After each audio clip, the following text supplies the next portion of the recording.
നമസ്കാരം. മധുരം സുഹൃതത്തിലേക്ക് എല്ലാവർക്കും സ്വാഗതം. സർവം കൃഷ്ണമയം. ജയ് ശ്രീ രാധേ രാധേ. ഭഗവാൻ ഗുരുവായൂരപ്പന് ദാമോദരൻ എന്ന നാമത്തില് ദമം എന്ന വാക്കിന് വളരെ വലിയ അർത്ഥമുണ്ട്. നിയന്ത്രിക്കുക എന്നതാണ് ദമം എന്ന വാക്കിന്റെ അർത്ഥം. ഉപനിഷത്തിൽ ഇതിന് മനോഹരമായൊരു കഥയുണ്ട്. ഒരിക്കൽ ദേവന്മാർക്കും അസുരന്മാർക്കും മനുഷ്യന്മാർക്കും ഒരേ ഒരു പ്രശ്നം, മനസമാധാനം കിട്ടണില്ല. ഇവരുടെ പ്രത്യേകത അറിയാം. ഇവര് മൂന്നുപേരും ഒരിക്കലും ഒത്തുചേരില്ല. പക്ഷേ ഇവരുടെ പ്രശ്നം ഒന്നായതുകൊണ്ട് ഇവര് മൂന്നുപേരും ഒത്തുചേർന്നിട്ട് പ്രജാപതിയായ ബ്രഹ്മദേവന്റെ അടുത്ത് എത്തുന്നു. തങ്ങൾക്ക് മനസ്സമാധാനം കിട്ടാൻ എന്താണ് ചെയ്യേണ്ടുന്നത്, ഇതിനൊരു പരിഹാരം പറഞ്ഞു തരൂ എന്ന് ബ്രഹ്മദേവനോട് അപേക്ഷിച്ചു. ബ്രഹ്മദേവൻ മൂന്നുപേരും പറയുന്നത് കേട്ട് അല്പനേരം ഒന്ന് ആലോചിച്ചതിന് ശേഷം ദ എന്നൊരു വാക്ക് മാത്രം ഉച്ചരിച്ചു. അവർക്ക് ബ്രഹ്മദേവൻ എന്താണ് പറഞ്ഞതെന്ന് മനസ്സിലാകുന്നില്ല. അവർ വീണ്ടും ബ്രഹ്മദേവനോട് തങ്ങളുടെ സങ്കടം പറയുകയാണ്. എന്തെങ്കിലും ഒരു സൊല്യൂഷൻ പറഞ്ഞു തരൂ എന്ന് പറഞ്ഞു. അദ്ദേഹം ഒന്നും മിണ്ടാണ്ട് കുറച്ചു സമയം ഇരുന്നതിന് ശേഷം ദ എന്ന വാക്ക് മാത്രം വീണ്ടും ഉച്ചരിച്ചു. കുറച്ചു നാളുകൾക്ക് ശേഷം അവർ മൂന്നുപേരും കൂടി അതിന്റെ അർത്ഥം കണ്ടുപിടിക്കുകയാണ്. ദേവന്മാരുടെ പ്രത്യേകത എന്താണ്?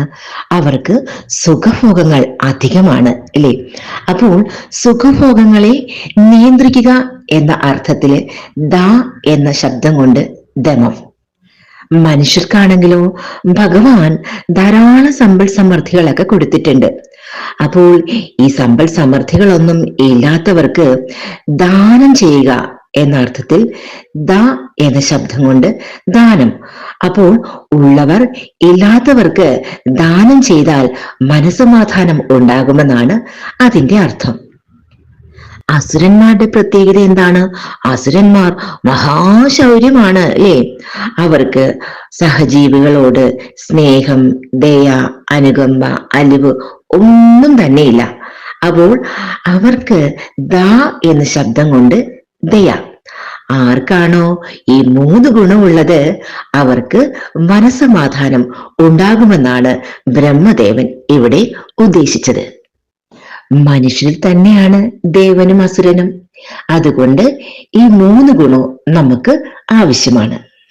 ഈ മൂന്ന് ഗുണങ്ങളും കുറയുമ്പോഴാണ് പ്രകൃതി പ്രതികരിക്കുന്നത്. പ്രകൃതി എന്ന് വെച്ചാൽ പരാശക്തി, ആദിപരാശക്തി. ശൈവത്തിൽ അത് പാർവതി ദേവിയാണ്, വൈഷ്ണവത്തിൽ അത് ലക്ഷ്മി ദേവിയാണ്, ഗൗഡീയ വൈഷ്ണവത്തിൽ അത് രാധാദേവിയാണ്. മൂന്നു പേരും ഒന്ന് തന്നെയാണ്. അമ്മ ആദിപരാശക്തി. പരാശക്തി കോപിക്കുമ്പോഴാണ് നമ്മൾക്ക് താപത്രയ ദുഃഖങ്ങൾ ഉണ്ടാകുന്നത്. പ്രധാനമായും മൂന്ന് താപത്രയ ദുഃഖങ്ങളാണ്: ആദിഭൗതികം, ആദിദേവികം, ആധ്യാത്മികം. ആദിഭൗതികം ഭൗതികപരമായിട്ടുണ്ടാകുന്ന ദുഃഖങ്ങൾ, അതായത് പഞ്ചഭൂതങ്ങളിലൂടെ ഉണ്ടാകുന്ന ദുഃഖങ്ങൾ. ജലം, അഗ്നി, വായു, ആകാശം, ഭൂമി, അതായത് വെള്ളപ്പൊക്കം, ഉരുൾപൊട്ടൽ, ഇതൊക്കെ ആദിഭൗതിക മൂലമുള്ള ദുഃഖങ്ങളാണ്.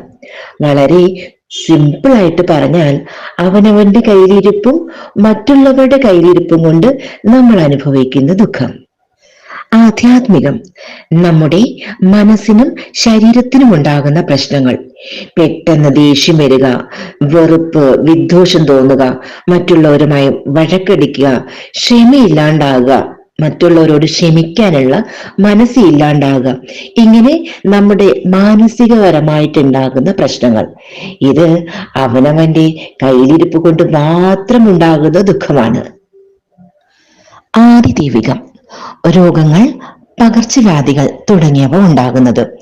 കോവിഡ്, വരൾച്ച, അങ്ങനെ ഉണ്ടാകുന്ന നമ്മൾക്ക് പ്രകൃതിപരമായിട്ട് നമുക്കുണ്ടാകുന്ന ബുദ്ധിമുട്ടുകൾ.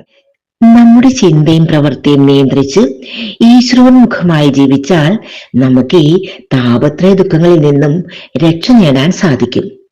കൂടാതെ പ്രകൃതിയിൽ പോലും നമുക്ക് ആ മാറ്റം അനുഭവിച്ചറിയാനും സാധിക്കും. ഇത് ദാമോദര മാസമാണ്, പുണ്യമാസമാണ്. ഭഗവാന്റെ നാമങ്ങൾ എഴുതിയിടാൻ മറക്കരുതേ. കുറച്ചു പേർ എന്നോട് സംശയം ചോദിച്ചിരുന്നു, ദാമോദര അഷ്ടകം ചൊല്ലാൻ അറിയാത്തവർ എങ്ങനെയാണ് നേതി ഭാരതി എടുക്കുക എന്നത്.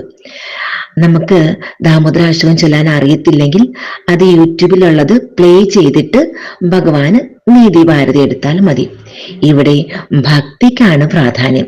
ഭഗവാൻ ഭക്തി മാത്രമേ നോക്കുകയുള്ളൂ.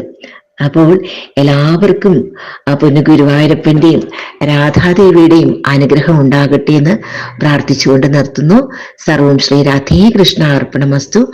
ജയ് ശ്രീ രാധേ രാധേ.